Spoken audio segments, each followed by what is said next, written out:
welcome to the wait, how are we call again? Oh yeah, that's right. It's the podcast thing where we talk about animation and stuff.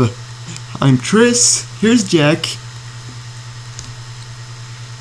Oh man, we're already 4 episodes in, and I'm already getting sick of this shit. Hi Jack, and we got also Fred from last time. And we have our very first special guest, which I'm saying is a special guest just because he actually got a YouTube presence. Please welcome Clovis from Twisted Dance. Hello, I'm a guest here. Well, technically he was invited into the server, so Yes. You'll probably be another recurring member. Yeah. If you want to. Yeah, I mean it could be. Yeah, I don't have anything going on in my life that's interesting, so I'll probably come. Yeah, we're taking the people that doesn't we are always bored because only people who are bored would join this. Hey, I'm not bored. I love doing this. Yeah. Even though I'm the saltiest complainer. See, you're Nolan. I hope I'm a better complainer. You probably are, since you have a YouTube presence, and I'm just some rando on the internet. Yeah. Likes to make fun of these guys. Yeah. But Twisted Dance, if there's we're gonna totally spoil. Not spoil but rip off the Pizza Party podcast. For anyone who didn't see your video, which one would you recommend watching first? Well, definitely not my first video. I guess you should watch my most recent one I made on Star versus the Forces of Evil. But wait, hold on. They do the exact same thing in the Pizza Party podcast, don't they? Yes. Yeah, they do. Whenever they have a special guest on, they'll just plug their material because they're Yeah, but fucking shameless whores. yeah, but and I just said that I was going to rip off completely the Pizza Party podcast there, and don't write to using the exact same sentence. Yeah, oh, inspiration is technically copying, so it's fine. Yeah. Yeah, I guess if I had to recommend any video, it would be the most recent one I made on Star vs. the Forces of Evil. Especially now, because probably it's one of the more topical videos that I've made. Oh, you know. Would you say it's your most popular video? No, it's not. Yeah, my most popular video is the one I made on Villainous. Oh wow. Yeah, you got a video that's more popular than your video bashing cartoon YouTubers. That's impressive. Yeah. I mean, I'm glad. I'm kind of glad that video's popular, but at the same time, it's not the best video I've ever made, but whatever. I guess that's inevitable. Yeah, but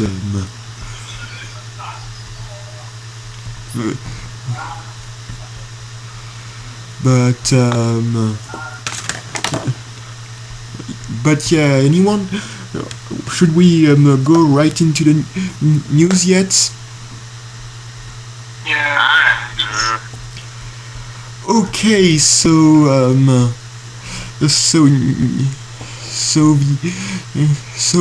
we got a few news, but very important ones. But to start it off, we got a very recent news about a controversy regarding The Simpsons. Needs the quickie mart. Their floors are sticky mart. They made that sticky mart. Let's hurl a bricky mart. The quickie mart is real dope. Who needs a quickie mart? Not me. Forget the quickie mart. Goodbye to quickie mart. Who needs the quickie mart? Not me. With the character of Apu. Oh no. Yeah. Okay, I saw that news, but I didn't really understand. So people were complaining that Apu is a stereotypical Indian. Is that it? Okay, but I guess I can explain this better. So recently, some quote-unquote comedian made a I don't know if it's aired yet, but he made a documentary called The Problem with Apu, which talks about like why Apu is like a harmful stereotype of Indian people or some crap. And then The Simpsons, like in their newest episode, they responded to the documentary by saying, we don't really give a shit. And people on Twitter and other social media sites started freaking out because like they never would have expected like The Simpsons to like call out, you know, politically correct behavior like that. Yeah. But it's a clusterfuck. Yeah. It's really pointless. Yes, like, why would you like complain about stereotyping a show full of stereotypes? Like, Yeah, stereotypes depicted in fiction are usually not. They might be uninteresting for me, but they're not harmful. Like, it's just a joke. You know?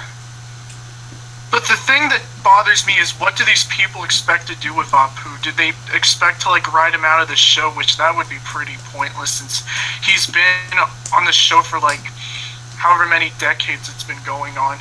Or are they just going to like, you know, stop airing like any episodes with him from like syndication?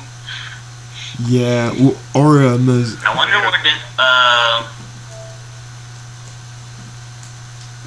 Okay, to add to the whole thing about like what Jack is saying, like I think even if they do that, like it's kind of pointless because people could just like get a hold of the DVDs of the old episodes with him, or just get it off of torrents. Yeah, exactly. And I want to know then, one thing. Who made this interview? who made this documentary? Yeah. Hang on. Or at least where was it hosted? Like, is it on Netflix or YouTube? Apparently it aired on True TV here in the States. So, okay, the name of the guy who made this was Hari Kondabalu. Sorry, I don't know if I'm pronouncing his name right. okay, so Maybe he'll make an interview about how it's wrong to mispronounce names. And basically the documentary is just about like exploring negative stereotypes amongst like South Asian people, i.e. Indian people, and like Apu is basically used as like the poster child, since like of how prominent he and the Simpsons are. Well, that sounds kind of stupid. Yeah, it is stupid. In 2017, 2018, whatever year it is. it's 2018. You know, like they had to wait like over 20 years for them to make this this interview. Like, as if anyone's gonna care. Yeah, no one cares. But like, it's kind of funny to me, like if the Simpsons would have like get rid of Apu in the later episodes, and like in his where they would kill him off, and in his grave would be and Q come again. That would I don't know. That's kind of bad. I wouldn't be surprised if, like, next season they just did, like, a gimmicky episode where they did write him off. Yeah, but since, like, that one episode where Krusty, his dad, died, they don't want to kill off another character because that episode was very bad. Oh man, I don't want to know about that. Does anyone here still watch The Simpsons? I think I stopped watching that show like 7 years ago. I actually haven't watched all that much of it. I mean, I watched a lot of reruns. Like, there was a period when I was watching a lot of reruns, but I'm not sure if I've seen, like, at least in terms of the earlier seasons, like between 1 and 9, I've seen a lot of them, but I'm not sure if I've seen all of them. But I am sure that I've seen it at least most, because I would watch a lot of reruns. Especially between 2009 and 11, because I was addicted to The Simpsons and adult cartoons in general at the time. And for me, like, I still watch reruns of The Simpsons because, like, the channel the French channel W9 is basically rerunning like at least 10 episodes of The Simpsons in a row every Saturday night. So sometimes I do watch those like those weekly Simpsons marathon. Man, you're lucky. I mean, here in America, FXX literally like reruns it like 8 times every 5 nights. It's fucking crazy. Yeah. Now, the nice thing I'll say about The Simpsons is that it's one of the only adult cartoons that has pretty good animation. Like, I've seen clips from especially the later seasons, like the most recent ones. They look pretty good. Yeah, like it's like. Oh yeah, Fox actually got. Continue. Hang on a moment. Hang on. Okay, never mind. I'm gonna apologize. My dad kind of walked in. You didn't hear that, did you? No.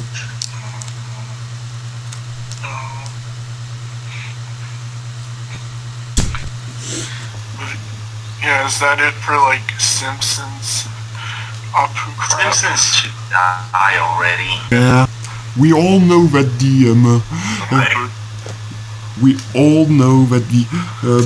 longest animation show of all time is Sazae-san, so The Simpsons doesn't have to live anymore. Yeah, and I bet Tris will watch Sazae-san because he just loves watching old anime. You know what? I might watch a few episodes. Watch old stuff.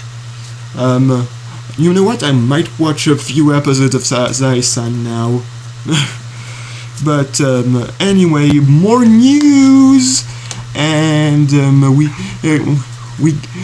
got a pretty sad news that you're probably all aware.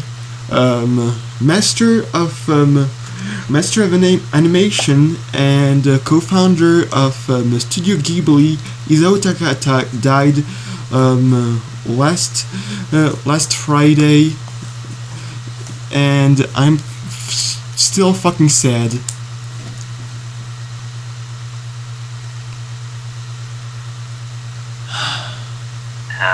Yeah, it was sad news, but to be honest, I didn't know him very well. Yeah, all I saw from him was Grave of the Fireflies.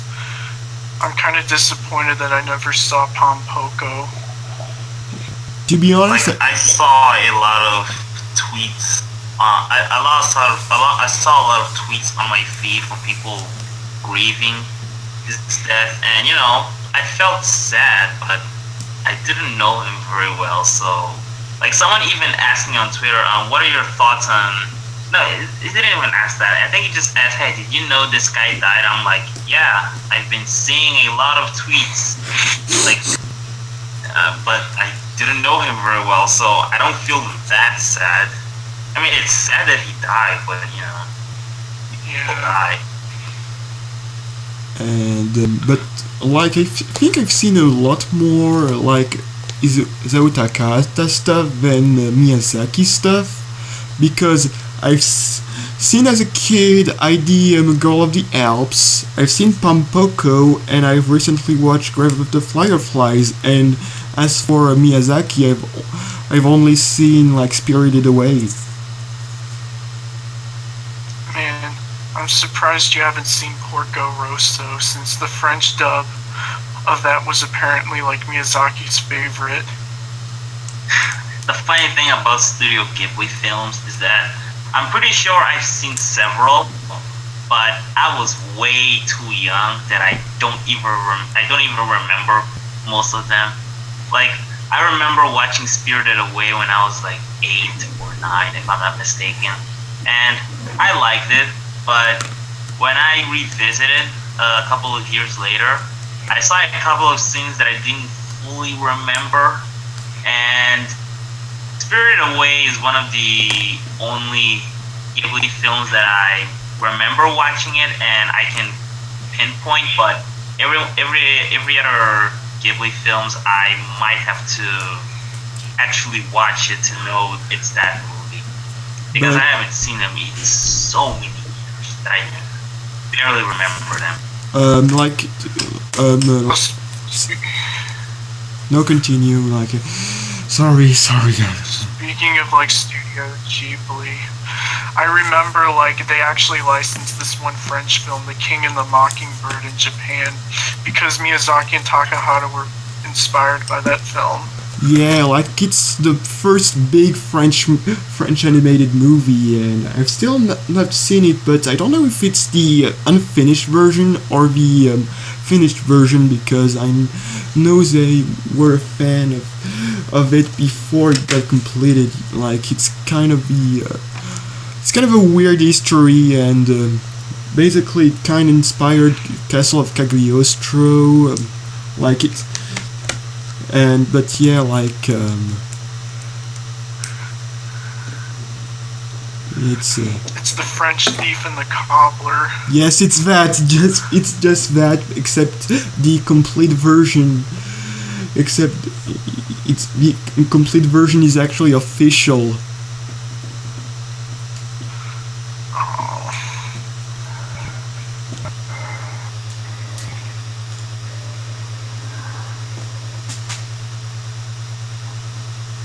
Yep, people die.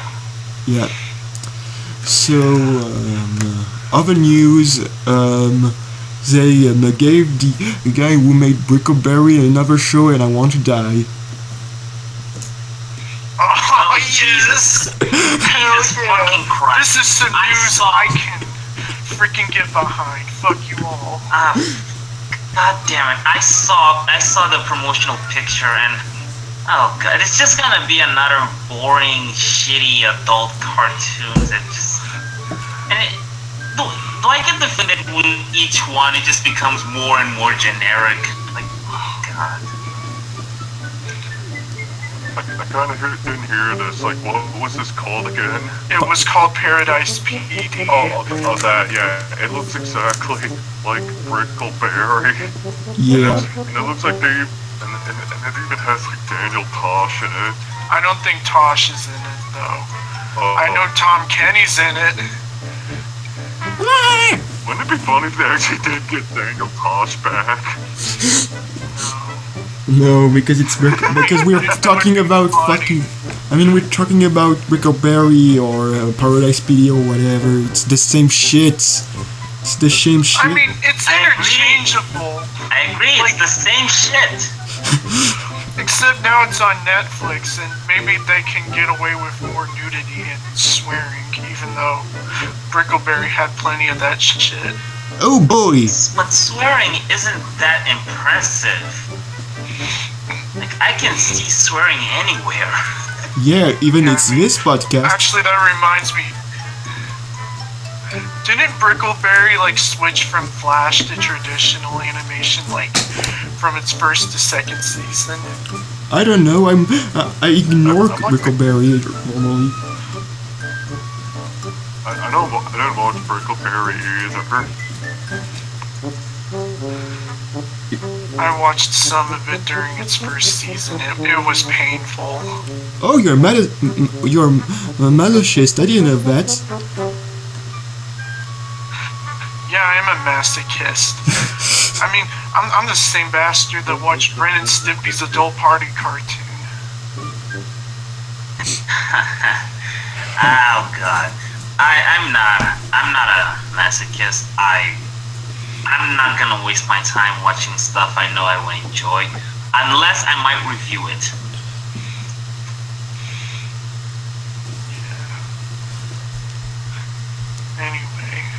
Yeah. Anyway. Is that it for how much do we have?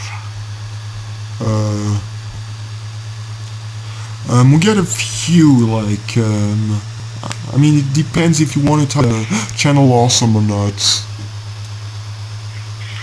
Oh, no. Do any of you guys want to talk about Channel Awesome? I know Fred and Twisted are probably interested in it. Oh, I know you're interested in it because your name is now Channel Ass, so... Hell yeah! This is gonna be... Okay, I'm just gonna say this. I feel bad for the nostalgic critic because I don't know if he's okay with the current situation Channel Awesome is in. Like, I don't know if he wants to leave or not, given the whole controversy and how it was basically exposed how much of a shit company Channel Awesome is. But even if he wanted to leave, he can't, because Mike owns the rights for the nostalgia critics, so he's pretty much fucked. Yeah. Though to be fair, I guess to be fair, I wouldn't say that like Doug is like innocent in this whole scenario, considering like we don't know how much he actually knows about like the awful management at Channel Awesome. And besides, like him and Rob have basically gone like radio silent, while Mike is just like, I think, continue to fan the fires, like with that awful like rebuttal they posted on the website earlier this week, which somehow also outed Juwario as being a sexual groomer, which that was a big shock to everyone. Here's the thing. I do think that they knew. I just think that they decided to keep quiet because, of course, they will. But let's say hypothetically that they don't agree with the way Channel Awesome is being managed. Actually, specifically Doug Walker. Let's say he doesn't agree. He doesn't like how Mike manages Channel Awesome, and he probably wishes to leave. He can't, because he doesn't own the rights to the nostalgia critic, and if he branches out, does something else, he's probably gonna suffer a lot of limitations, because he can't do anything that's related to nostalgia critic. He probably can't even review in a certain style because he doesn't own the rights to the nostalgia critic, you know? And that's the part I do feel bad for Doug.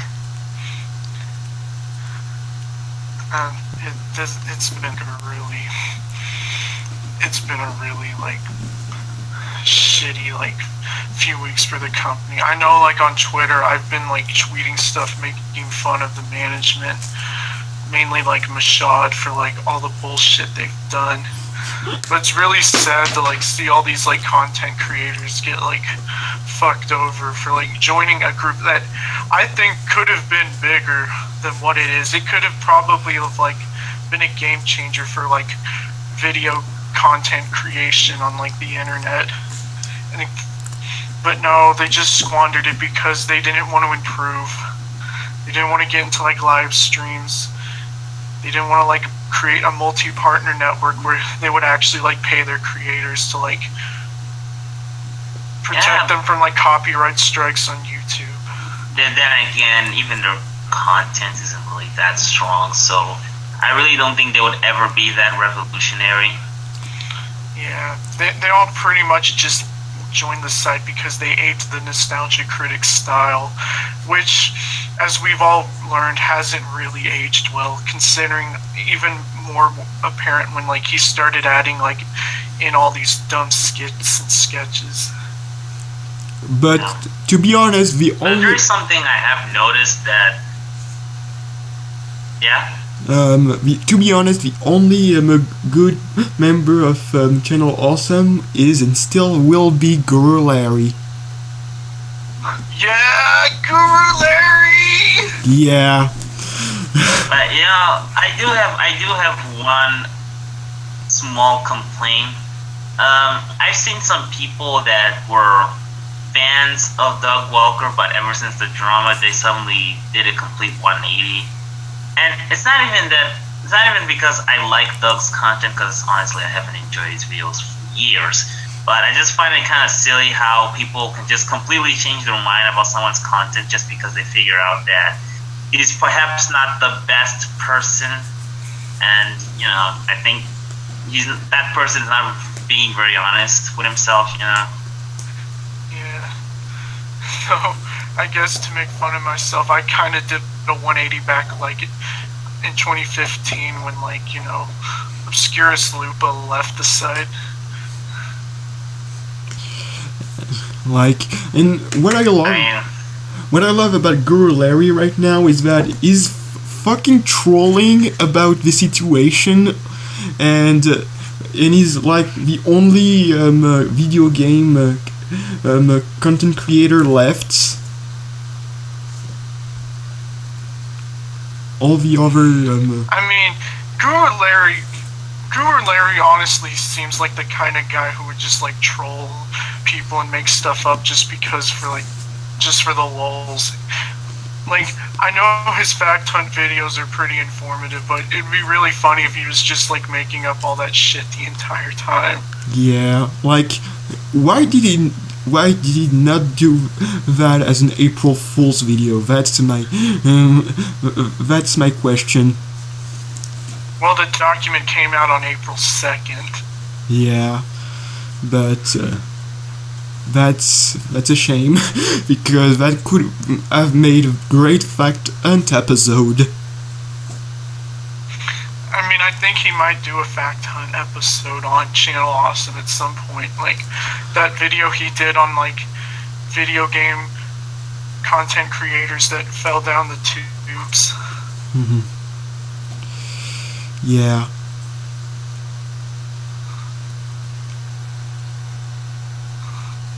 But yeah, Channel Awesome now only has Doug, his puppets, and just Brad and Larry.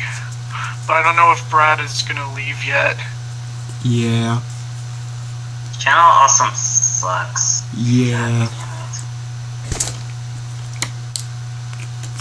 But I got like one very small news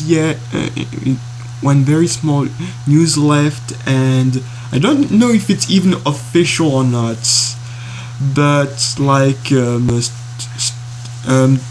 they teased a new adaptation of the Genuis Bakabon, which is an old anime from the same creator as Osamu San, and it's gonna be made by Piero Plus, but it's gonna be called Late Night Genuis Bakabon, and I'm hoping it's getting the Osamu-san treatment, because these characters, I've seen a few of the characters of this one in the 88 Osamu anime, and seeing them in a more edgy version would be fucking fantastic.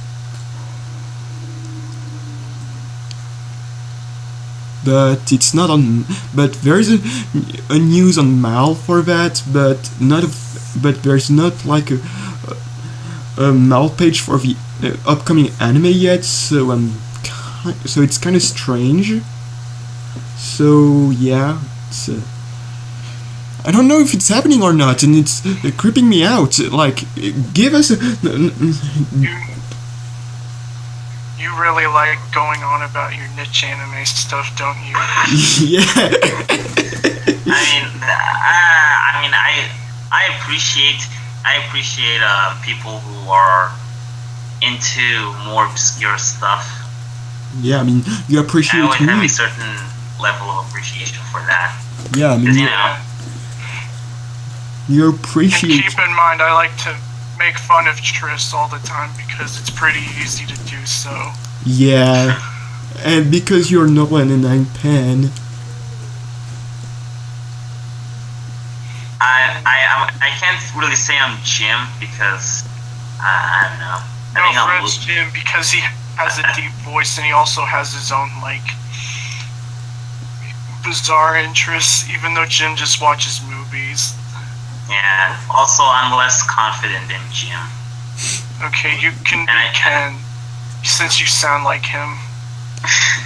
Yeah, you could be Ken.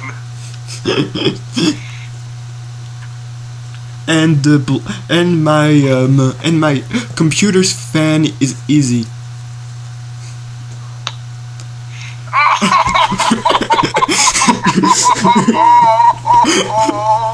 Sorry.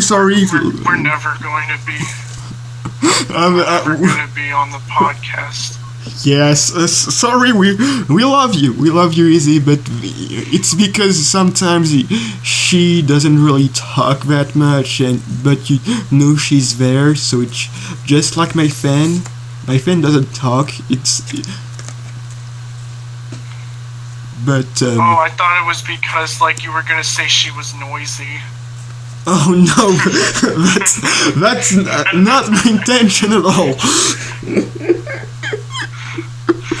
This is the best joke I ever made. Anyway, it wasn't on purpose. You know, now that we're talking about Izzy, like, did you guys heard the latest podcast?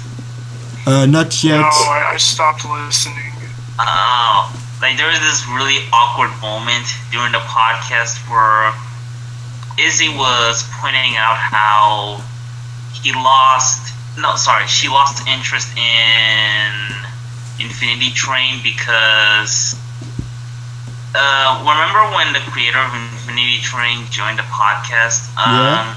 When he joined, like he began to reveal certain details of the series that probably should have been kept a mystery. And so because of that, she lost a little bit of interest because she wanted Infinity Train to be more or less like Gravity Falls, where certain things are kept ambiguous. So when the creator revealed that stuff, it kind of made the show less appealing to her. So Pan tried to defend Infinity Train by saying that that's normal, that not everything we think not everything that we think is like important is really that important. Like there are some aspects, certain detail that have to do with certain decisions made by producers and stuff. And then Izzy said, Pan, I think you're kind of missing the point. And it was all like, oh. And like 3 seconds later, they just kind of switched the topic. It was kind of awkward.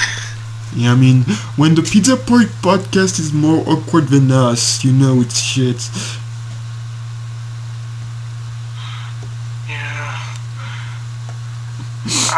I guess I should also mention that Pan apparently is going on a month-long sabbatical because he's gotten burnt out on video making.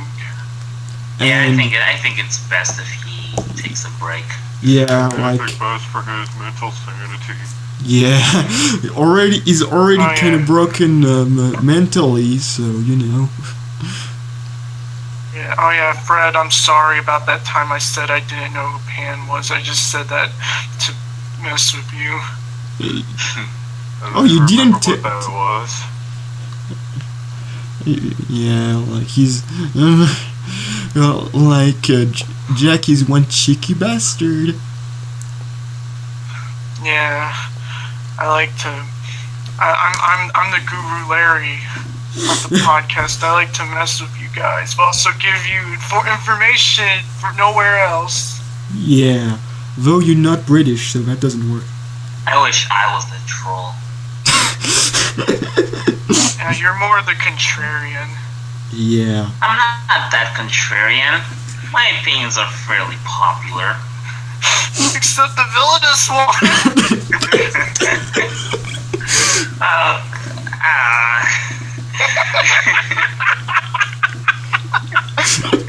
Look, I don't hate villainous, you know, I just think it's average. Like,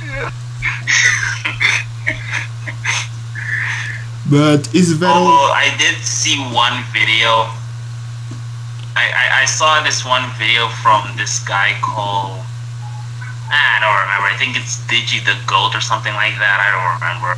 He also made a rant on villainous. He actually think it's an awful show. So, actually, it's not really a show, it's more of a series of shorts. Yeah, he think it's an awful cartoon. I don't think it's awful, I just think it's average. I think I might have seen that video at one point. Can you repeat his name now, please? I think his name was Digby Goat. I think I'm subbed to him on YouTube. Did Yeah, I think it's Digby. Digby go more like Digibro? No! No, I'm the one who's supposed to be making fun of Digibro on here. Have you seen that he changed? Hey! Have you seen that he's changed the name of his channel? I saw that. Yeah, he named himself Otaku Guns of Journalism. Though to be fair, that's always been never used that as an identity for his Digibro channel. Yeah. But the fact that he changed the name of his channel a few moments after he made that lolly accident is very. I don't think that was the reason why. I think the main this is something that was sort of hinted after the whole RadCon. Like he said that he was filled with new inspiration. Like he's trying to make his channel more of a marketing based channel. So that's probably why he changed his name. I don't think it's because of that controversy, because quite honestly, I don't think he cares that much.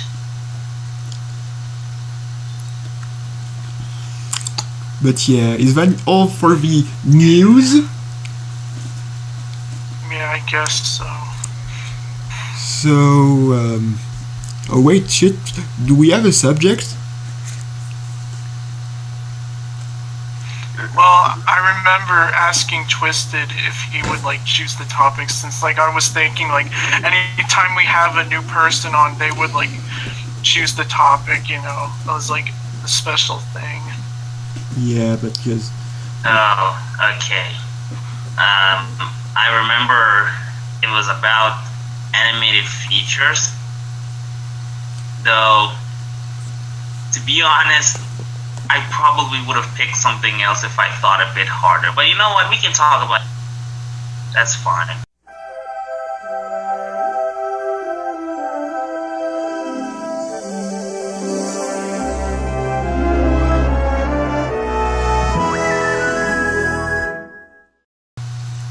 Oh yeah, animated features and why it's kinda and why the interest is kinda dying out for us. Have you probably seen there's a lot more animated features coming every year in theaters, and it kinda became a bit more formulaic. And if you watch Cellspec's videos, it's very apparent that the mainstream stuff is being very formulaic.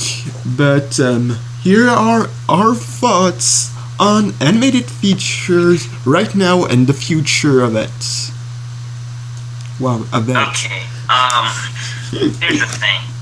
I don't remember when exactly I began to have an issue with animated features, but I do know that ever since that moment, I lost interest in going to theaters to watch animated movies because they're very formulaic. And a lot of people, I think the reason why people say that animation is a genre is because of animated features, because they have the same tone, like the way they structure their stories are the same, like the roles of the characters are more or less the same, and even the animation style, like even if I could forgive the fact that most animated features are CGI animated, but when you like look at each studio individually, you'll notice that a lot of their movies look more or less the same. And if they don't look the same, they don't really look that interesting. I feel like DreamWorks is the only studio that, with every movie, they're trying to give a somewhat unique and kind of good-looking look, like sort of art style, more or less. Yeah. But Disney, like, Pixar, like every character looks more or less the same. And with Disney, what's the name of the studio? It used to be Walt Disney Pictures, but now I think it's something else. I think it's called Disney. I think it's just called like Walt Disney Feature Animation. Yeah. Well, they're even worse because every movie of theirs pretty much just look like Tangled. And we have Illumination, where their character designs look pretty lazy and not really that interesting to look at. I mean, just look at what's his name? I Hate Everything's video on Sing, and you'll pretty much understand what I'm talking about. Yeah. And it's just that, like, animated movies are just kind of boring to me. They're just not interesting to me anymore. They're way too formulaic, and it doesn't help. It doesn't help that I'm not really much of a movie person. Like, I don't usually go to theaters because it involves me paying like 12 euros. So if I'm gonna spend 12 euros, I have to spend on something I actually want to watch. And I don't really want to watch any animated features because I know what I'm gonna get. I know it's just gonna be fine, but still boring and nonetheless. Like for I me, guess to add on. like for wow, 12 euros, that's fucking expensive, because in my theater it's 5. Oh god, I envy you. Yeah. I have to spend 12 euros. Yeah, but what you were going to say, Jack? Sorry again, I'm fucking awful. Well, I guess to expound on like Twisted's like perspective, I'm the kind of guy who was never really as crazy about like animated films as like others were. I mean, I honestly think that like the people that watch movies are a lot different than the people that watch television. I mean, most of the time they overlap, but like, you know, with people like Jim of the Pizza Party podcast, he'll technically watch like more animated films than he will watch like animated TV shows, and I'm basically the opposite. I was raised on television, like, and that's basically like what I more or less watched most of the time, just like animated TV shows, whether they be American or Japanese.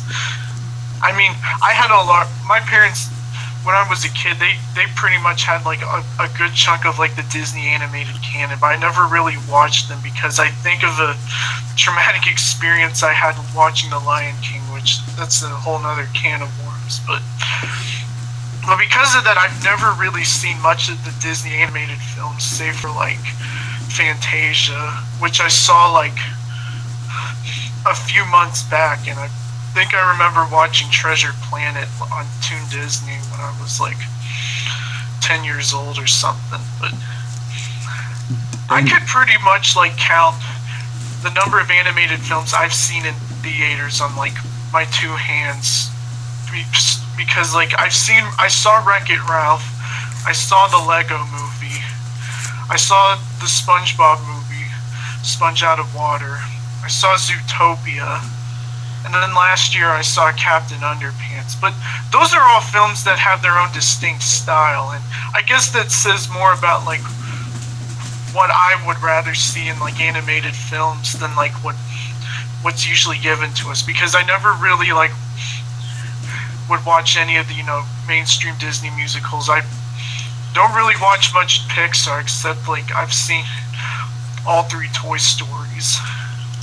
And yeah, it's like what you've been saying, Twisted. These films are just generic. The Pixar films, like as great as they are, they not only do they have like a similar art style, which kind of gets old after a while, but have their own like kind of like, where's the variety? Yeah. Did you? What's the worst part is that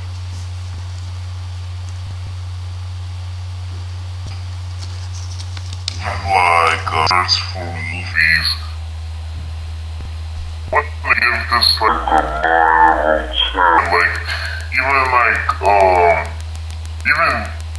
even like members of Screen Junkies, they're usually very like soft when it comes to Pixar movies. I'm like, guys, I don't wanna judge your opinions, but don't you think you're being a little too soft on these movies? And I don't know if it's because these movies are for kids that people sort of like have a certain expectation that they're not really supposed to be.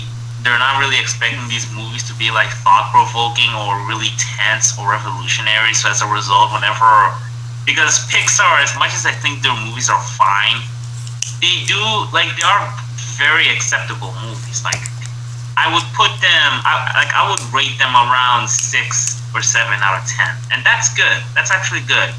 And I think when people think of movies for children, they don't really expect it to be good for their standards.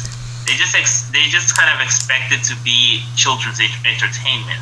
So that's why whenever they see a movie that ends up being more than just children entertainment, but is actually entertaining to adults, they kind of like bump their sort of perception of the movie, like they highball it, like they overrate it or something like that. I think that's kind of why people seem to overrate these movies. But honestly, when I watch any movie, I don't care if it's for children or for adults. I judge it entirely based on what I got from it. So if I see a movie that just incredibly formulaic, I don't care if it's a children's show, I'm just gonna think it's fine, and I'm gonna say it's boring and I don't want to watch it anymore. Yeah, it's like all the hype that certain Pixar films like Toy Story 3 and Inside Out got out. Like, I think the main reason why they got so much praise is that they were from Pixar, and people generally tend to like rank Pixar films higher than like say DreamWorks films is because of like the quality control. Like there was a time when Pixar was pumping out nothing but like films that basically kids and adults genuinely liked, and I guess that's like where the distinction or stigma comes from. That Pixar is a studio that can do no wrong, and that's why these films are always ranked favorably, even though in this last decade, with like the glut of like sequels they've been doing, being more either like rehashes or just not really good ideas, it's kind of like gotten more like, I guess like diehard animation fans kind of wary about like Pixar's overall trajectory. And I don't know about like if Incredibles 2 is going to be good, but I do know Toy Story 4 is a pointless piece of shit that should have never been made. Yeah, but yeah, I agree. I'm not very hyped for Incredibles 2. I will watch it because I like the first, but I don't think it's going to be that great. Actually, I was thinking this year I'd actually see more animated films this time in theaters, like HD film for Sony. Oh, I may even just watch the original Incredibles if it's on Netflix. Yeah. People need to be more harsh with animated movies, to be honest. Yeah, but if they were more harsh with it, they'd just be like Mr. Enter. Yeah. but like the two films I'm the most excited to see in theaters this year and which are animated are actually movies that are not for kids, which I'm already surprised that I got two animated films not for kids coming in French theaters, which is good because especially after the fiasco that was this French distribution to Sausage Party.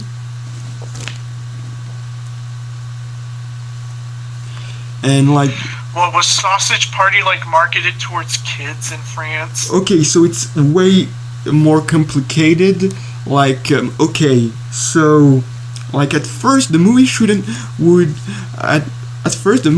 would have been only released in like on demand because like the movies by Seth Rogen doesn't do well most of the time here, but the success in America made Sony confident enough to gave it a French dub and release it in theaters.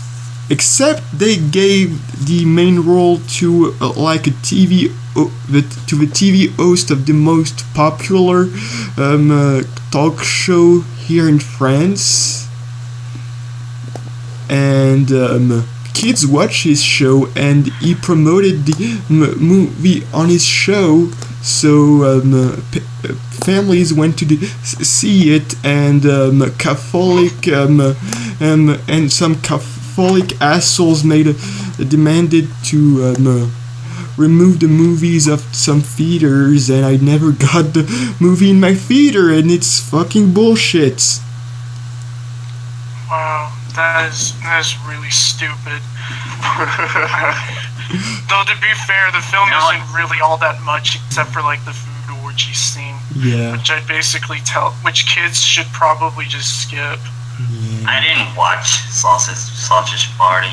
I thought it kind of looked. I thought it kind of looked repulsive, so I just skipped it. But I've heard good things about it. My dad saw it once, and he basically told me and my brother if he ever caught us watching it, he'd probably disown us. Wow, that was hard. I mean, I have been interested in watching it because I've heard about the themes of the movie that sound kind of interesting, and I also heard that it kind of makes fun of Pixar movies or something like that. I don't remember. It kind of more or less makes fun of the standard Pixar formula, like, you know, stuff like Toy Story especially. Yeah, I might watch it, but I don't know when, because my mom. It's very hard for me to. Like, I have a hard time deciding to watch any movie at all. So, yeah. Like, my mom saw it on TV and really liked it.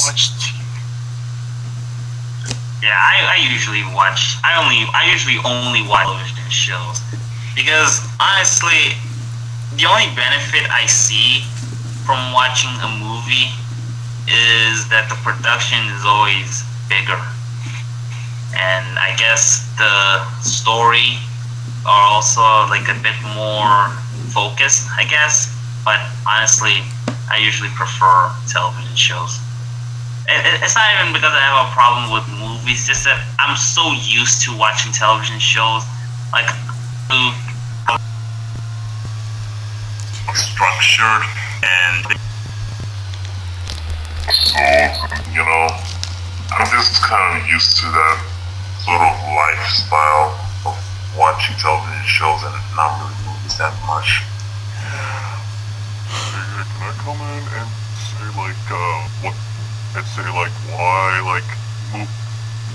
Pixar, like all these other animation studios, like follow their own formulas? Sure. Yeah.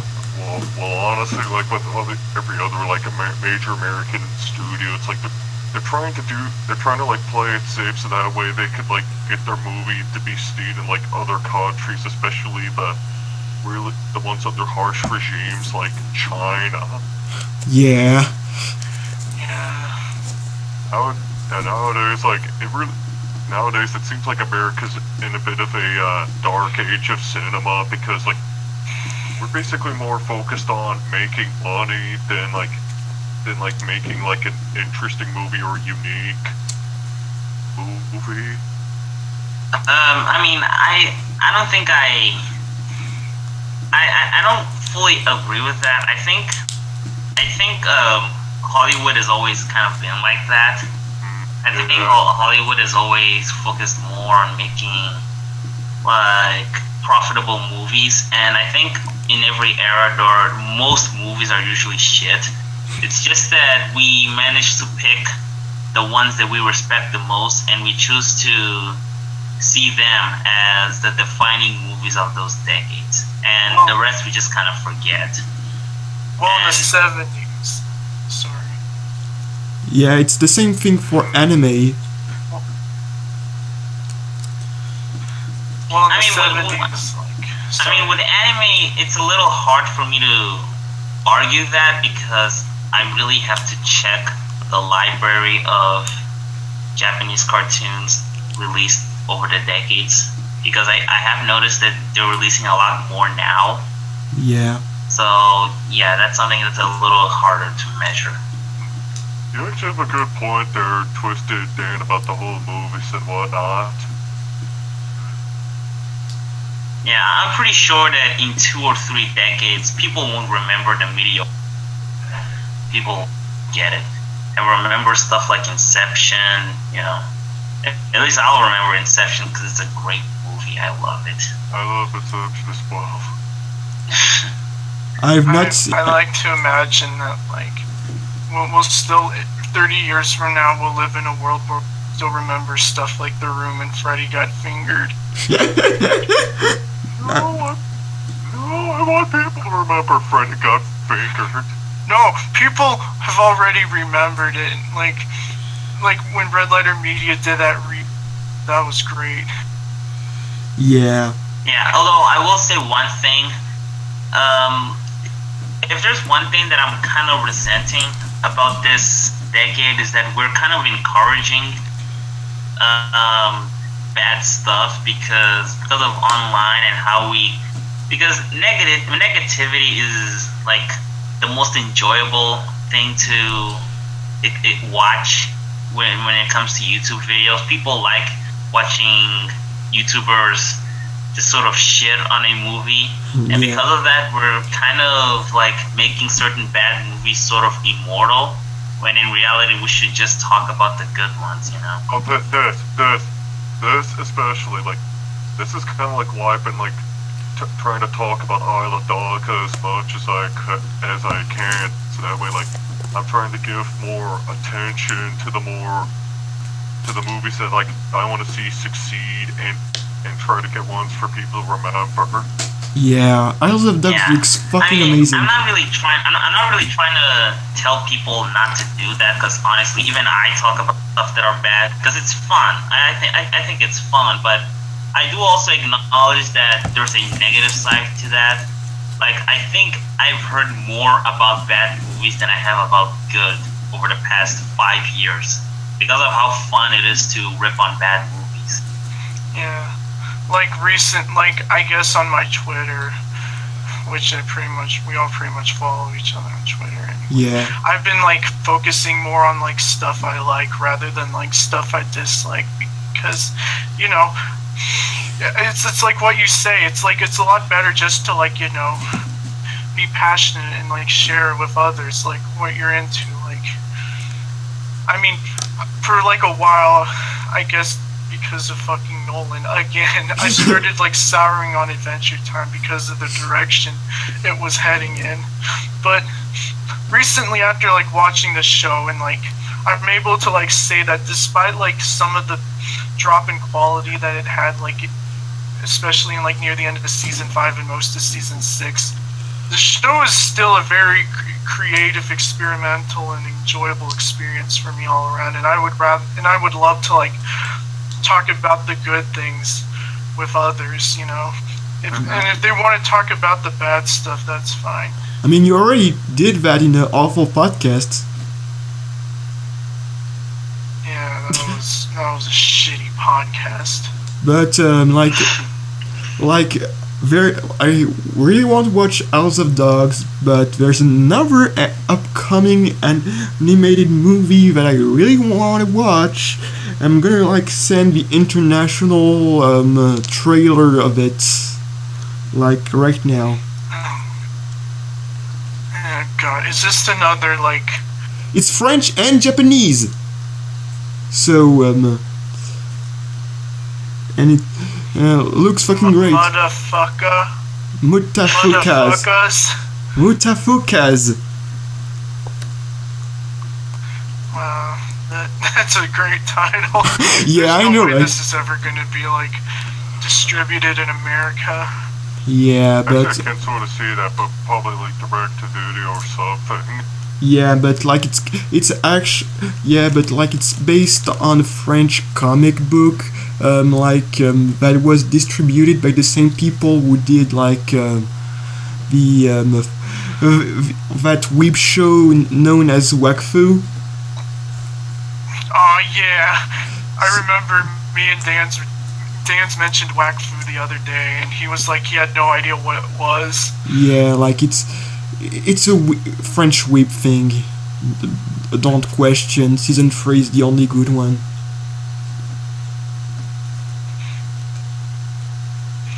So is this going to be animated in Flash, or is it going to be traditional?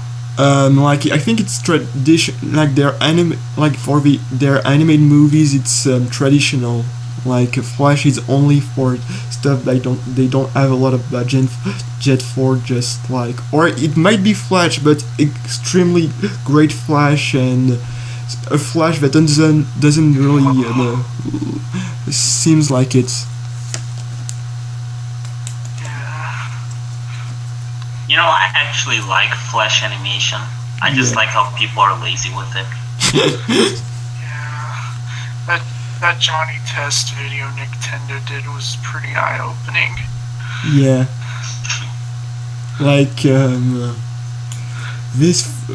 Yeah. And now I have the first Johnny Test opening in my head now. Yeah, that reminds me. Apparently Johnny Test Season 1 transitions ripped off your favorite Rush song, Bastille Day. What? I never really heard about Rush, to be honest. Yeah, that's okay. I mean, I live in the country south of Canada, so Wait, you're from Canada? Oh, you're Canadian. No, I'm American. Oh, wait, Rush is Canadian. I'm so fucking confused right now.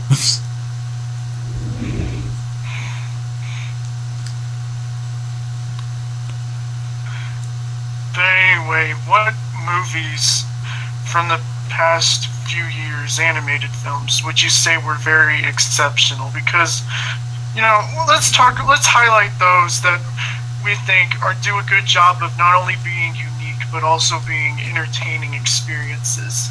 Captain Underpants, hands down. Hell yeah, Captain Underpants. I haven't seen that movie. Yeah, I don't like the voice acting, but I'll give it a chance. The voice acting for the most... George and Harold's voice actors are okay, but I think the best voice actors are Mr. Crump / Captain Underpants and Professor Poopy Pants. Yeah. I'll give it a chance. I'm gonna talk about my personal favorite animated movie. Even though I don't think the themes are original, they actually came from Kung Fu Panda, but I love the Lego movie. I think it's a pretty amazing movie. Yeah, that too. That is and Lego Batman was also pretty great, though not as good. But it's a good movie, so I want to highlight it as well. Yep. Yeah. But imagine like you're the kind of person that says the Lego Ninjago movie was the best. I want to meet someone like that. Oh, damn it. Although, Pan once uploaded a video reviewing Lego Ninjago, and his guest said that she liked Ninjago more than the Lego Batman movie. I think I remember seeing that video. I haven't seen that video yet. But, yeah, like, That's okay. I've seen Captain Underpants twice. Like, once in theaters, and dubbed, and in French, and the original English voice acting on a plane. You know, speaking of dubs, I'm sidetracking, but I have to. What's the best dub in your guys' opinions? Like what, anime dub or like? Yeah, mostly anime dub. Oh, okay. I mean, most people would basically say the best dub is Cowboy Bebop or Fooly Cooly, but in my experience, I'd say I really enjoyed the Kill la Kill English dub. Okay. For me, it's Panty and Stocking. Oh, For me, yeah. I'll only watch Panty and Stocking if it's dubbed. I kind of like the. I actually like Panty and Stocking both in Japanese and English. Yeah, because in Japanese you get like those English swearing, and it's fucking amazing. Yes, but with the dub, they go full on swearing, which makes it funnier. Yeah. Like every moment of dialogue, they release one swear word, and for me, that's what makes the show really funny. But can I include French dubs or Yeah, you can include French dubs. That's fine. like, because I want to highlight the French dub of GTO, because just like the Panty and Stocking dub, it kind of goes a lot more overboard with the swearing than the original, and it just makes the experience better. And I mean, it's in a high school or middle school. I don't know. I think it's high school, and seeing like it's high school. Everybody swears like a sailor in high school. Yeah. Were you talking about great teacher Onizuka? Yeah. There's a lot of swearing. Also, another reason why I prefer the Panty and Stocking dub is English dub is because while the series isn't like Panty and Stocking has a lot of like Western inspirations, so having them talk in English sort of adds more to that experience, you know. You know, It's even funnier when like there was one time when I thought it's even funnier when like the country. Well, yeah. What? No, continue. Damn it. It's really funny considering that like Panty and Stocking takes place in like an amalgamation of Japan and America. Yeah. That reminds me of France Tokyo from Big Hero 6. No, I think it was San Francisco. Yeah. Yeah, something like that.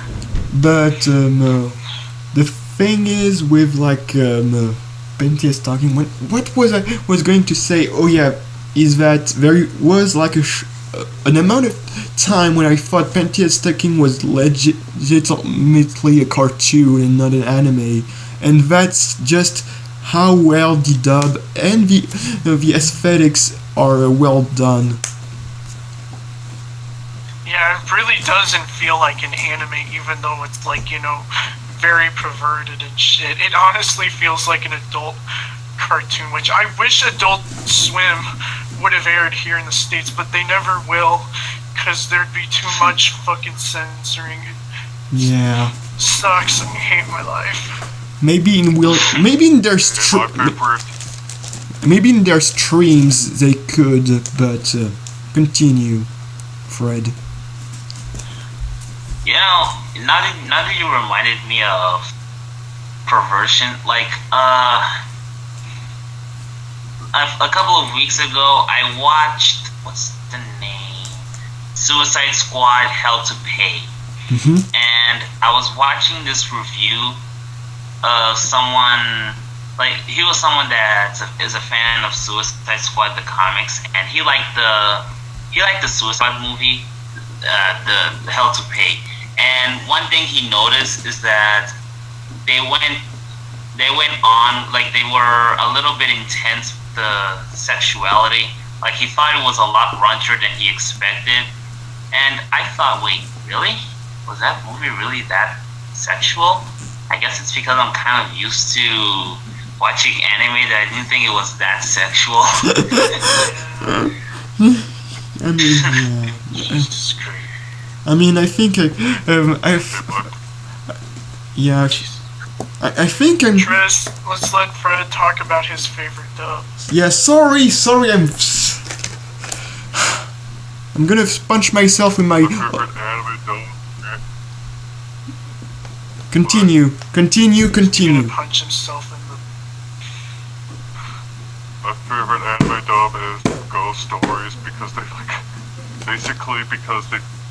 the dubbers basically took like a kind of very uninteresting anime and they turned it into something else worthwhile.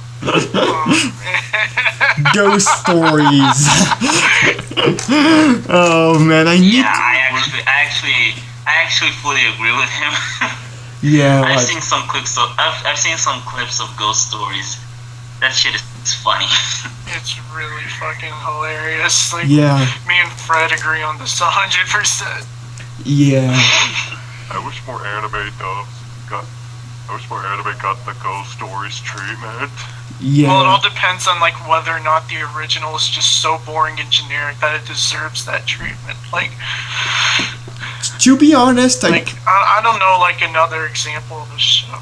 Like there's the French dub of Fist of the North Star, but that's a whole other thing. People like the Sword Art Online abridged series more than the actual series itself. I never saw the Sword Art abridged series.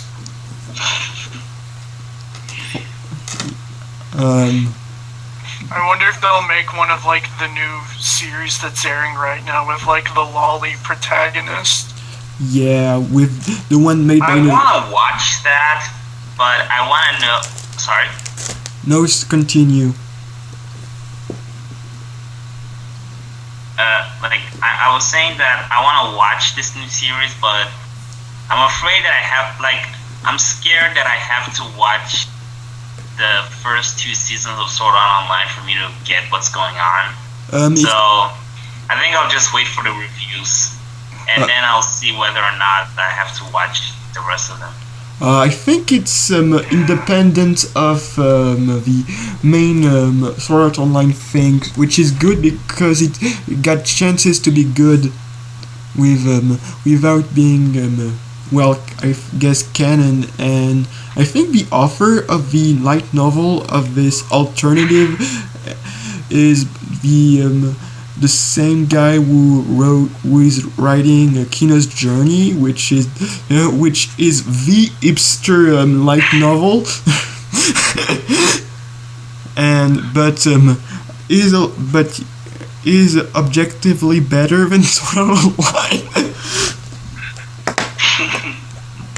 Yeah, well, you know, anything can be better than Sword Art Online. Never really set the bar high. Yeah. I mean, you're talking to a guy that's seen all the Monogatari anime series. Oh. I feel bad for Sword Art Online. Actually, no, I don't feel bad. It's actually very successful. I don't feel bad for it either. I mean, I got Konosuba. Yep. But like, yeah. This alternative version is made by a good anime, so it got chances to be good. Good studio, yeah, I mean. Tris his second favorite studio besides KyoAni and Trigger. And Gainax. Yeah, who cared about Gainax? All they do is grow tomatoes. Like, Legendary Studio is more productive than the main one. I haven't watched Neo Genesis Evangelion, and I still haven't finished watching Gurren Lagann. So I have no opinion on Gainax. And I remember. And like I've seen this morning Otaku no video. It's now my favorite anime. Oh wait, I thought you just gave it like a 10 out of 10 because you always give your anime that. No. No, it's legitimately one of my favorites. Like, it got everything. It got Gainax in there.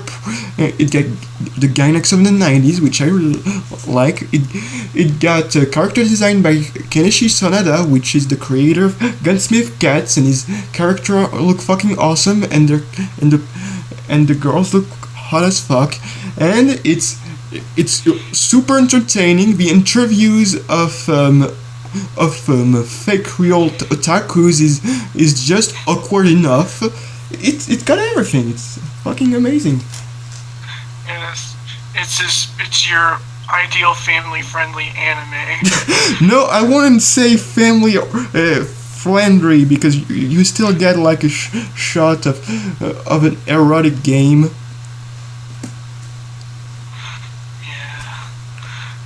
And okay, I have a kind of concerning question. Is anyone else recording this cast? I'm kind of recording my voice. I don't have any audio software for me to like record my voice. I just like rely on Tris to do it for me. Yeah. Okay, I just wanted to know because I'm only recording my voice, so oh man, I was worried that no one else's voices were being recorded. Yeah, I remember like I asked Tris if he would be like willing to talk to like, you know, someone who like edits I guess one of his mutuals who if he does like a podcast or something, like ask him like how he could like, you know, I guess like tips on like how to like make it sound better, you know, for like future episodes. Okay. But wow, we've deviated a lot. Also, why'd you send me this emoji? Yeah, what's because it supposed to mean? Like, I mean, like wait, that's you. yeah. Wait, that's Yui. Yes, How that's. did you do it? Okay, let me explain. How did you do it? Okay, let me explain. That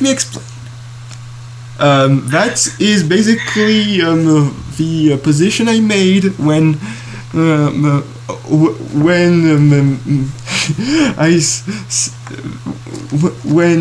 Jack said that he relies on me to do it, and it's not, and because we all know it's not very good. Well, that's like the that's the position. That's the thing you do when you are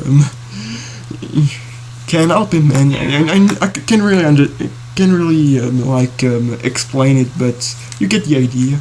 And it just so happened that I got this custom emoji in my server, so it finally got a use. This is great. I need this emoji. Yeah, but take it. yeah, I'm a hypocrite. Like, I basically complain about him making the podcast sound better, but I don't record my own audio. But yeah, I was mainly concerned because, like, I don't know, like suddenly I was the only, like, I was afraid that I was the only one recording, but unfortunately my voice is the only one being recorded on my side, you know. Yeah. So as long as everyone else is recording, then that's fine. Yeah. Like I mean, like our latest custom emojis is like a character from an extremely obscure anime that I took the screenshot and Fred made it transparent.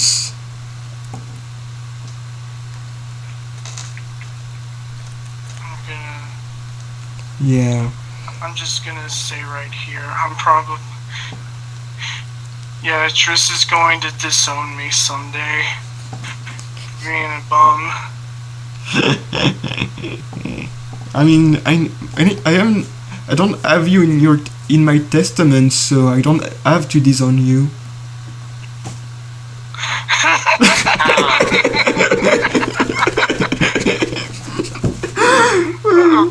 I don't even know what we're talking about anymore, man. Yeah, but it's great. It's going off the rails, but in a good way. Yeah, man. Shit, man. Yeah. Guess that's my job. Yeah.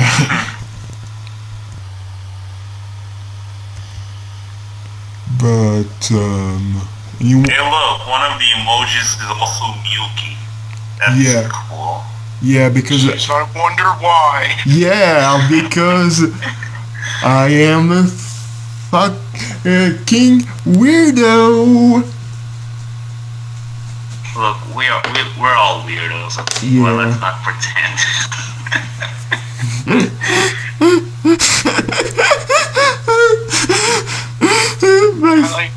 I remember this one time, like, Triss, like, he shared, like, a screenshot of this panel from Hidamari's sketch. He was like, this was the image that gave me the boner.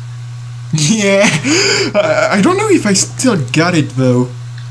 I think I can still send it, like, because I wanted to respond, like, with that. I just wanted to respond to that by saying, like, that's it, I'm leaving. because like But I didn't. like that was a way to say that this is like the panel that made me choose that best and the Mars sketch girl was Sai, and I said, and you know, Sai is not a very popular character because everyone just wants to I mean Ed Pat Unochi. Yeah, they want a head pat or hold her hand. Yeah. Okay, so I think I still got it, and I'm gonna send it. Yeah, I found it, and now I'm gonna send it. I'm obligated to talk like this because I'm annoying. Okay. Okay, so did it work? Okay, it's sending. Okay. Doesn't even look like that suggestive. It's just like she's just got her elbows on the table. Yeah, but it's hot. She has a cool hair. Yeah. She I like has her. a cool hair. I like her eyes. Yeah. I mean, I don't know why this is hot to me, but it is. I wouldn't consider, like, most anime waifus I have to be hot except for maybe stalking. But, you know, she's a goth. She's like the only goth girl I like. Fun fact, I have no waifus. Wow. You are actually a decent human being. Congratulations. Yeah, but we still watch anime, so we're all degenerate fucks. Yeah. And by the way, fun fact: when I punched myself in the face, it was with Astro Boy omnibus.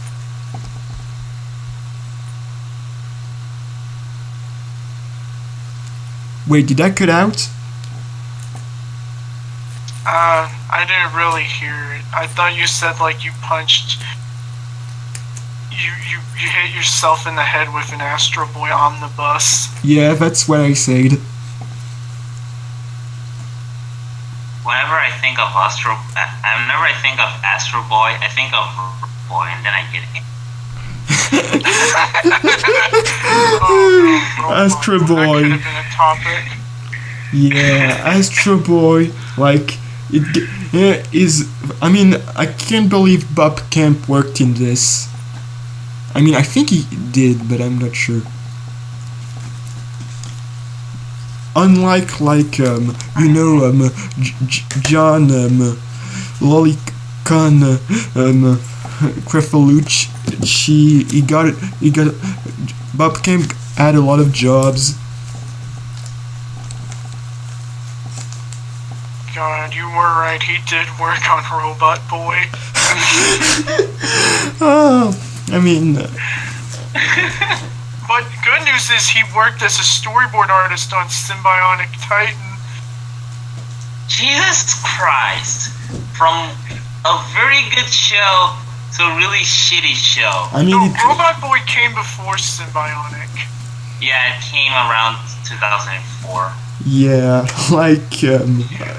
I'm ashamed that my country participated in Astro Boy's production, though it's only minor because it's also got a British and American staff. Like,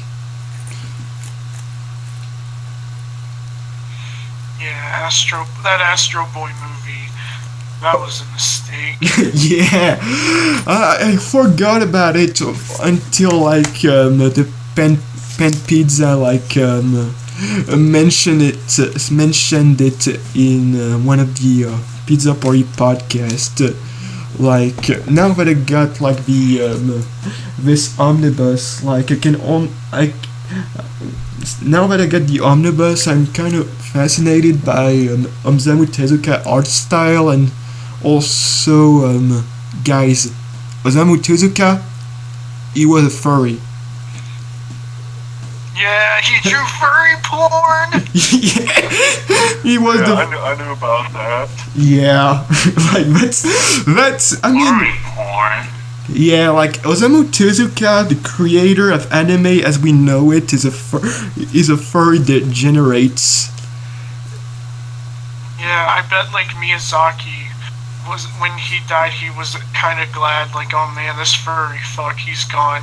Now I can get back to drawing lolly bloomers. Yeah, people accuse Miyazaki of being some kind of lolly fetishizing weirdo. Lolicon. Yeah. Because remember, Lolicon is just. Yeah. Remember, kids, Lolicon is just an abbreviation of Lolita Complex.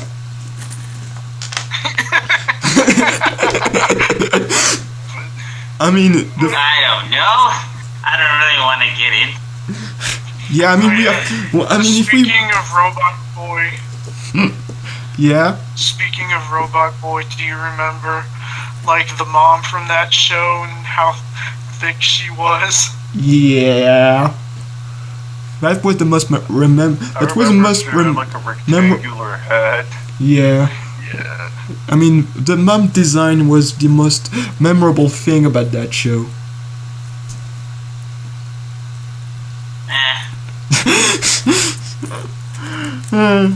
Aside from the shitty Dookie jokes, of course. I don't think there's anything memorable about that show. Yeah. But I like how Walt Disney was friends with Osamu Tezuka, so that means we got two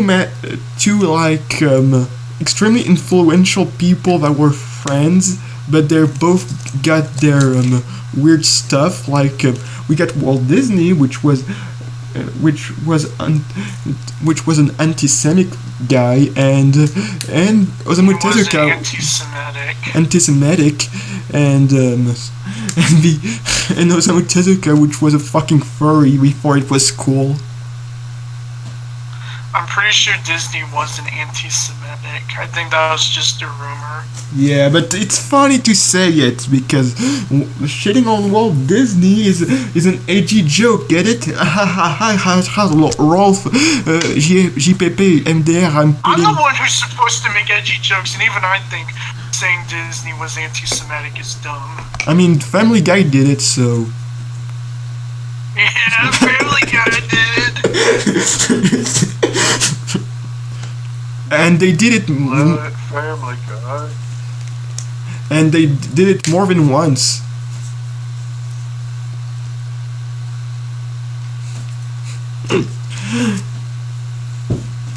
So yeah, is that enough for Osamu Tezuka is a fucking furry, and yes, he wanna bang a tiger. You wanna bang a tiger in the woods. Well, better to bang a tiger than to be a canine. Okay. I'm a freaking weirdo, Jesus. Yeah, speaking of weirdos, you know how much I dislike Sword Art Online, right? Because, Well, actually, I never knew how much you hated Sword Art. Well, it's the second, it's the anime that is my second least favorite anime, but I haven't seen a lot of terrible shit. So yeah, but I currently got ironic posters for Sword Art Online, which are regular posters, but put it in a funny way, so haha, you get it. I don't really like the show, haha. You know, if I had Sword Art Online posters, I would use it. I'll probably place it somewhere in the walls. Oh my god. I mean, I mean, we all like to make fun of Sword Art Online, but the art might look cool. I mean, the character designs in Sword Art Online look cool. Well, I will say that the character designs in Sword Art Online are a lot better than the ones in Darling in the Franxx. Yeah, because Darling in the Franxx looks weird because, like, it kind of looks like A1, but also kind of like Trigger, and they use that very awful color palette that makes it gross. Like the palette of Darling in the Franxx looks gross. The line work. The thing that's actually what I wanted to say. Like, the way the characters, like, the lining of the character look like Trigger, but the way, like, the sort of facial design kind of look like A1, so it just kind of feels confusing. And gross. Even then, people just watch that anime just for 02. I mean, yeah, she may be hot, but you know, she's generic. I fucking hate her. Yeah, I think I mean Lukoa from Maid Dragon is more interesting than 02, and that was a terrible character. I mean, let's never bring up again how much I hate Lukoa. To be honest, I don't think anything there is interesting. Like, I watched the first episode and I got bored. I mean, was it Franxx or Dragon Maid? Wait, oh no, I'm talking about Darling in the Franxx. Oh yeah. Because like I think like I need to like for Maid Dragon, for me it started out as a 6, and it became like a pretty an 8 when I finished it, mostly because the last episode was fucking amazing of Maid Dragon, of course, because Darling in the Franxx I couldn't care less. Even though I've seen the first episode, and it's still as watching in my mail list, and it's rated 7, which is a fucking joke. When you say Maid Dragon, are you talking about Miss Kobayashi's Dragon Maid? Yes. Yeah. Oh, I like that series. The one from last year, everyone was like hyped about because they wanted to bone the Dragon Girls. I mean, even though I think at the same time Kimono Friends was airing and that was a million times better. Yeah, that's actually one thing I wanted to say. I like Miss Kobayashi's Dragon Maid, but I think rated. And honestly, I cared more about Kobayashi herself than the dragons. Yeah, like the only character. I think she's a much more fascinating character, and like she's a much more fascinating and relatable character. And the dragons, while they're fun, I don't know. I mean, They're not really the most idiot. Kana's a lolly. Lukoa's just tits. and Elma. Elma's, I don't want to know what she is, a nervous wreck. That's irritating. Yeah, but that makes me. Yeah, but that's make me horny. But yeah, but like, Alma is nervous and a big hitter. So of course she's my favorite because she eats a lot, and I found that cute. But Eats a lot. I mean, I'm the fat one here. And even I'm not really crazy about characters eating all the time, except like Chowder. Like okay, but yeah, my ironic posters are like just regular posters, but one is like slightly like not in place, like it's slightly I mean, how can I say it in English? Like it's sliced. It's like the Pizza Tower, and another one is like. Oh, it's leaning. Yeah, it's Or it's slightly askew. Yeah, because haha, it's a joke, haha, and the other one is like it's put it just right, but it's in the place of my room that got the least lighting, and it's Asuna. Man. Tris, I don't know what I'm gonna do with you. You are going. Let's be nice. Let's be nice to Sword Art Online, okay? Yeah, I'm trying to be nice to it. He's just going on about how he bought posters and how he's being ironic with them, even though what would have been better is if he just didn't, like threw them away or didn't buy them. It was in the loot bag. It was in the loot bag. Loot bag is, I paid $15 for this loot bag, and there was some good shit in there. So how could I knew? That reminds me of like some of the cons I went to. They would offer like bags of random junk for like $20. Even though I never really bought one, I just always wondered like what exactly was in them. Yeah, like there's a description of every types of box depending on the price of it. And I took one with the $15 one because there was the chance that you could get a figurine, but instead I got those two SAO posters. But if I want to be nice, and you also got like. I also got like Oremo merch. Yeah, postcards, and also I got Vampire Knight postcards.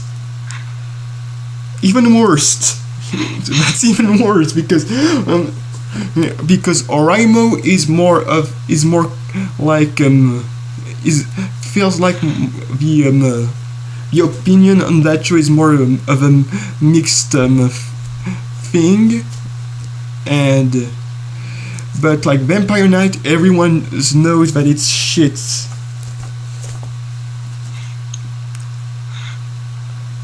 What else? I also got A1 Pictures can die. Yeah. I mean, if they made Erased. Oh yeah. I want to I know a guy in a server who really hates Erased. Yeah, that's thoughts. I want to get him in the podcast. Yeah, maybe by episode 6 we'll start with our guests from outside the server. Yeah. We'll probably invite them in here though, so they'll become. Yeah. Because I remember we did a top 5 of the people people we really want on the podcast, and my number 1 was Thoughts. Yeah, my number 1 was Princess Misery. Which I don't really, which I didn't knew who she or he was, but yeah, I fucking agree with you back for getting best couple on My Twitter. number 1 is the mysterious Mr. Enter. I know he has a Discord, but I don't think he'd want to be on with us. No. Since our editing is worse than his. Yeah, and that's saying something, but I agreed with you of getting best couple ever, Red Wine and Kitty. Yeah. Yeah, we have them. Let's just get them both on Yeah. at the same time. They'd Yeah. probably be up for it. And we are just gonna the two of us are just gonna squeeze of the cuteness and hilarity of their couple, because they are both cute and hilarious together. It's amazing. They're great. They're both great. Yeah. Maybe they can both follow us on Twitter. Yeah, I mean, Red One's private is following me. I don't, and so I think almost every day I see a conversation between the two of them. I made a reply saying a funny joke, and they do their usual lesbian squeeze. That's it. 6th episode is gonna be them as the guests. It's gonna be the lesbian couple episode where they'll probably talk about, I don't know what they choose. It'd be either Trigger or Land of the Vor. Lustrous. Or Vor. What? Or Vor. Oh, we're gonna tell them about George of the Jungle. Oh yeah. And yeah. I'm sorry, Twisted and Fred. You probably don't know what we are talking about. It's just it's just the lesbian couple that really makes us glad we are Yuri fans. I didn't know Tris was as big a Yuri fan as I was. I'm the resident expert here.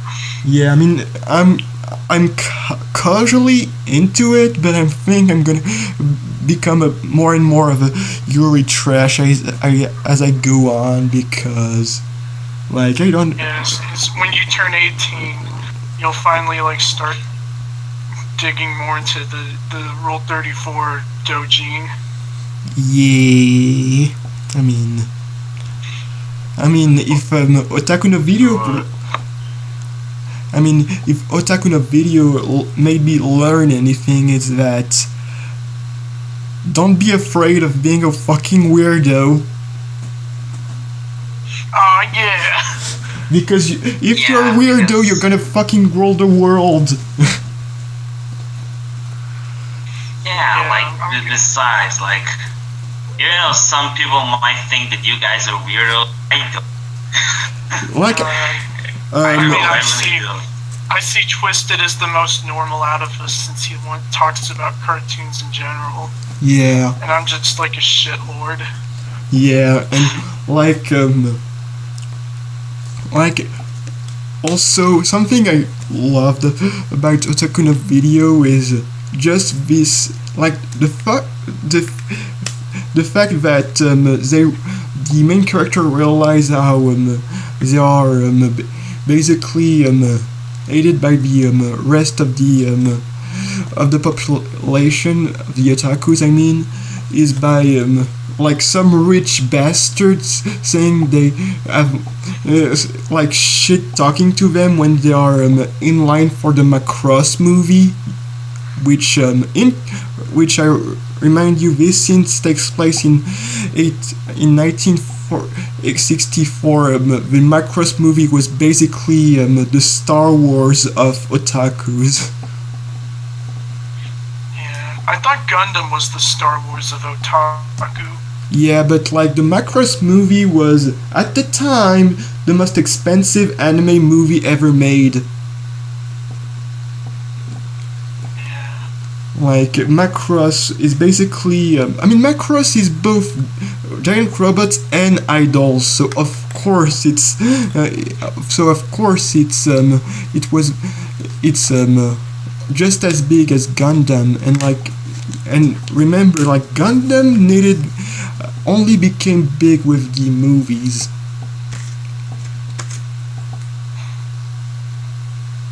But yeah, I'm just like praising like Otaku no Video because I've seen it this morning and it's now my favorite thing ever. Is that all for the podcast?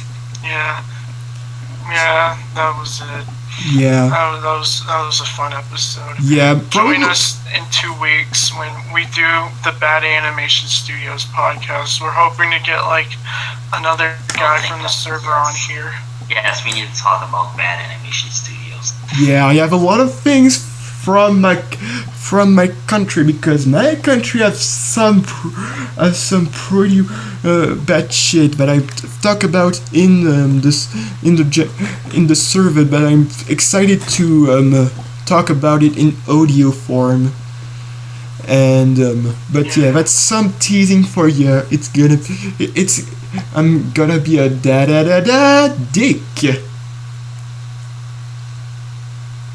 You already are a deek. I was stressed. Who are you people? I'm Jacob. I don't know. I shit on your mom. That's cat fetish. Well, I'm Twisted Dance, and more I'm becoming more of a beware. Yeah. And I'm Frederick. Yeah, Double Doofus on YouTube and like Cable Box Max on Twitter. Which reminds me, I forgot to link your YouTube channels to the to your podcast debut. I should maybe do that. But yeah. What, you mean you forgot to link the double? Yeah, I linked your Twitter, but I didn't link your YouTube. A minute. Wait, Fred, what do you usually upload on your YouTube channel? I think just like whatever really, mostly forum weapons and random clips. Yeah, I remember I followed you on Twitter the other day. And I think you followed me back. Yeah. Yeah, I did. He's following me for a long. He has been following me for a long time. But yeah, thank you for watching the podcast thing, which the only podcast that is so bad that doesn't have its own name. We hope you enjoyed it. If you are and we hope we see you again.